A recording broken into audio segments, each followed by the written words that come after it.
سلام، چطورین؟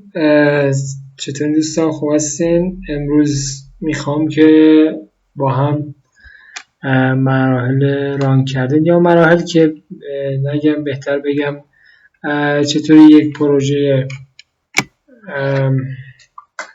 تئوری کد رو که مربوط به یک درس طراحی الگوریتم است و با هم بالا بیاریم و به چه شکل از فایل ها و داکیومنت ها و داخل ریسورس ها و همچنین یک environment گرافیک یا محیط گرافیک ساختن به چه شکل هستش.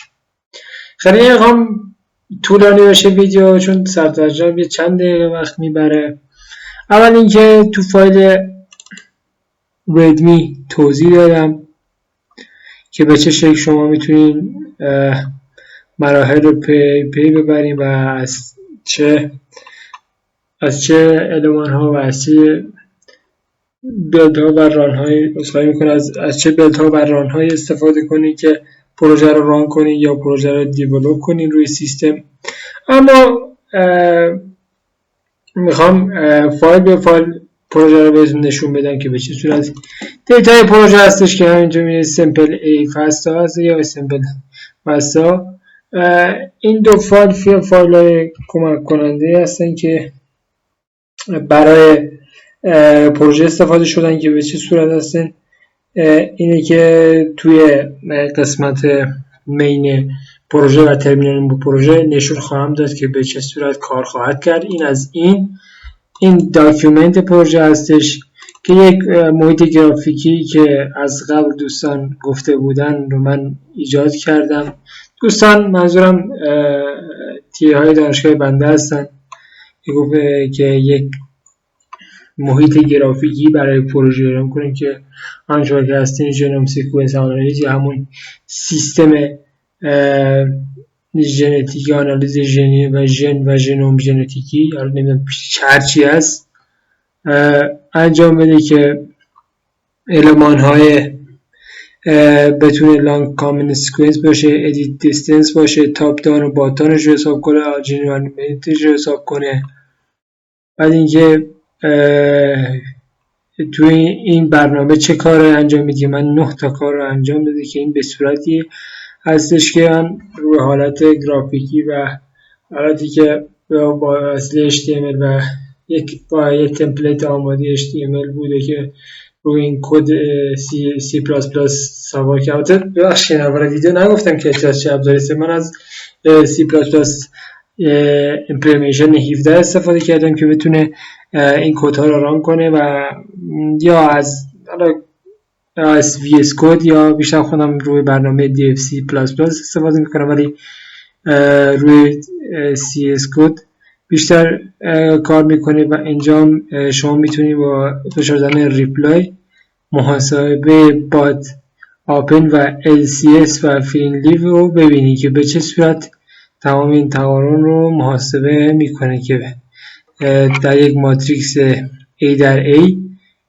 یعنی یک ماتریکس تقریبا 10 در 10 نشون میده که به چه صورت این با حالت گرافیکی بسیار زیبا نشون میده که به چه صورتی کار میکنه و اینجا نشون دهنده گرافیکی این پروژه که توضیحات مربوط به کمپلکسیتی و چیزهایی که هستش که تایم اینجا هم پیچیدگی زمانی و پیچیدگی فضاییش رو حساب کردیم که به چه صورتیش این همه اینا رو در اینجا یادداشت کنی شده و اینکه مقایسه رو انجام داده که به چه صورتش این در کل محیط گرافیکی است که از تقاضا و از نیازمندیایی که شما خواستین و من اجرا کردم، نیازمندیایی که اول پروژه گفته شده بود.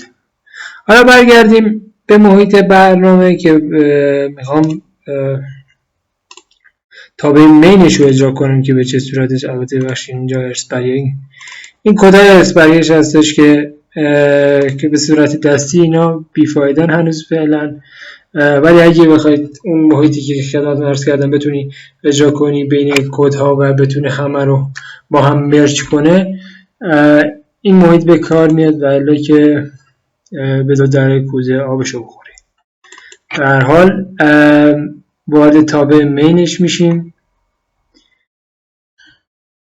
اینجا تابع مین پروژه اگه آپلود کنه تمام تابع مین پروژه اینجاست و تمام کامنت های مربوطه رو اینجا مشاهده میکنید که من هر تابع مربوط به هر کدوم از بخش های گفته شده برای پروژه هستش که تقریبا 9 بخش هستش که در این پروژه انجام شده و تابع منو در آخر پروژه.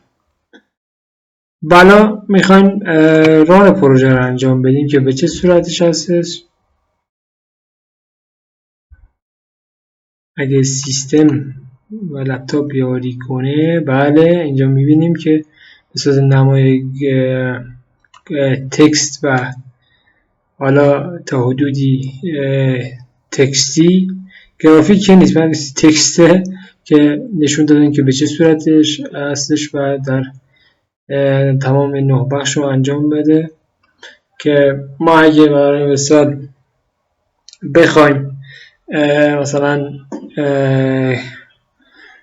LCS رو حساب کنیم، فرضاً شما عدد 3 رو وارد میکنید، بعد از شما میخواد که چه آپشنی میخواید شما انجام بدید، چه منیولیتی و چه چیزی که شما میخواید برش این گزینه انجام بدید. شما بعد اینکه منیولیتی انجام دادید نشون میدید که مثلا چه چیزی رو میخواید، چه حرکتی رو میخواید انجام بده، باتان یا توتا، پشتان یا تاپدانش رو انجام بده. چرا کار نکردن اینجا؟ فکر کنم یه مشکلی بسه مورد دیگری انتخاب کنیم. عذرخواهی میکنم، مثل اینکه پروژه تابع مینم اینطوریست که انجام میشه. بالا اگه هر کدوم از این مثلا همین LCS تاپدان پشتان جسای فرزان اگه بخوایم یک مقداری بهش بریم خروجی، مثلا اگه LCS رو مثلا بهش 29 یا 32 یا مثلا عددی بدیم، این تو خروجی رشتهش رو حساب میکنه که طبق اون که تو همون کد هم هستش. البته ببخشید سیستم یهو رفت. آره ببینیم میار نه، این به این صورت که تو این ماتریکس حساب میکنه که به چه صورتش براتون حساب میکنه و در آخر پروژه نشون میده. البته عذرخواهی میکنم از دوستان که یک سری نیازمندی هست و چرا دلیل ران شدنش نشده اینه که بیشتر برای اینه که نیازمندی هستین که توی این پروژه رو باید ران کنی که C++ نشه، باید G++ روش بذاری که باید هم VSL رو نصب روی اگه ویندوزی، اگه اوبونتو باشه که بهتره. اوبونتو راحت میتونه همه اینا رو هندل کنه و توی ترمینال و بشش اینو مصاحبه کنه، ولی اگه ویندوزه باید VSL نصب باشه. باید ارزم بزرگشون محیط مجازی اوبونتو که من همه اینا رو نصب کردم، خیلی هم تلاش کردم با نصب و آپدیت پکیج های گوناگونش، ولی هرچی شد ران نشد. به هر حال این توضیح ران کردن ویدیو بود و به چه صورت. البته توی فایل ریدمی هم هست، اگه این فایل ریدمی رو توی زیپ قرار میدم، اگه تونستین که اگه استقرار به لینوکس دارین که خیلی میتونه کمک کننده و زود ران بشه، ولی برای بنده مثلا مشکل پیش اومد و این بود که ران نشه. این بود از پروژه بنده و خیلی ممنون که همراه بنده بود. مرسی از شما و خدا نگهدار.